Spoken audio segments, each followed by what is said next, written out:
Shintoma Shalvini Kakamani Kifilka Nai Shintoma. Namaskar, Kolomkha.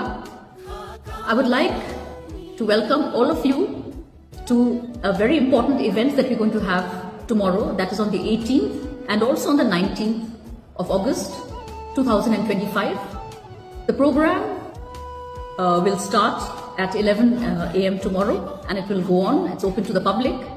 We are going to commemorate and honor our Maharaja, that is Maharaja Veer Vikram Manike Bahadur of Tripura. It's his 117th birthday. So I would like all of you to come and see this exhibition, which is going to be held at Manike Enclave. And I'm sure you're going to learn a lot from this exhibition, because we're going to have a photographic exhibition depicting his life and his contributions to the state and to his people. Besides that, we have a very important event as well, which is the release of a special postal cover, which will be done for the first time on Maharaja's birthday, and it will be released tomorrow itself by the Postmaster General.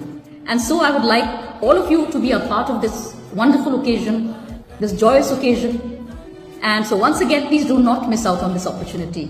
There'll be lots to see, an exhibition, also a food stall, and sale of souvenirs and books on Maharaja. Thank you very much.